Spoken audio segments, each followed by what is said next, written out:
네, 현장 신고에 대해서 계속 살펴보겠습니다.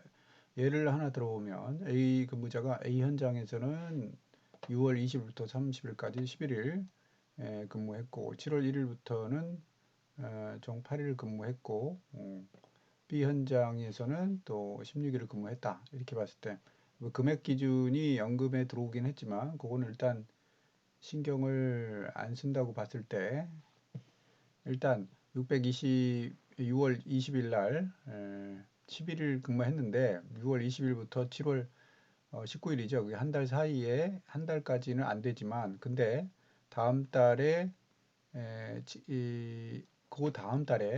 그 다음 달에 근무가 있기 때문에 1개월 이상 근무자에 해당됩니다. 그러면 6월 20일 날 취득이 되고 그 다음 달 1일부터 말일 사이에 8일 근무가 있기 때문에 그 다음 달 1일부터 말일 사이에 근무에 대해서는 그 소득월액을 써야 되는 거고요.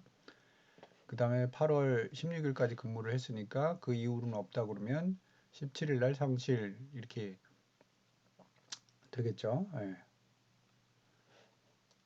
근데 이제 이게 현장이 나눠져 있다 그러면 A 현장이 있고 B 현장이 있다면 여기서 절단이 된다. 이게 B 현장 앞에서. 그러니까 그러면 이게 20일부터 7월 19일까지가 아예 없잖아요. 그게 1개월이 안 되잖아요. 그러니까 이분은 대상이 아닌 거죠. 이 현장. B 현장도 역시 8월 3일부터 16일까지니까 대상이 아닌 거죠. 그래서 나눠져 있다면 문제가 없는데 나눠져 있지 않으면 현장이 그럼 결국 취득하겠지. 6월 20일자 취득. 그럼 이제 7월달 거 어떻게 하냐? 보수 월액 변경이 안 되죠. 그래서 7월 일자 상실을 하고 취득한 거 상실하고 다시 취득 7월 일자로 그 다음 8월 1일자로 다음 달 또 상실 취득 맨 마지막에 8월 17일자로 상실 신고 이렇게 되겠죠.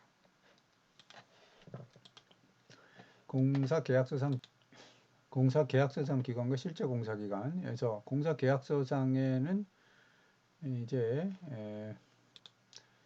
1개월이 안 되는 공사가 있다고 하면 어떻게 연금 건강에 대해서 현장 신고가 안 되잖아요. 그러면 어떻게 됩니까? 하도급이 근데 연금 건강 현장 신고가 안 되지만 연금 건강을 안 낼 수 있는 게 아니라 취득 상실 신고 다 연금 건강에 대해서 해야 되죠. 그럼 그 보험료를 내야 되는데 역시 하도급의 마진이 실제적으로 줄어들게 되는 것이죠. 그만큼. 근데 이제 사후 정산을 가능하게는 한 달 이상 공사는 실제 공사가 1개월 미만으로 종료됐다 하더라도 사후정산의 그 계약서에 의해서 사후정산을 받을 수 있습니다. 또 다른 얘기고요. 뒷부분은. 그다음에 현장 신고를 했는데 일용직 신고를 현장 합쳐서 신고했습니다.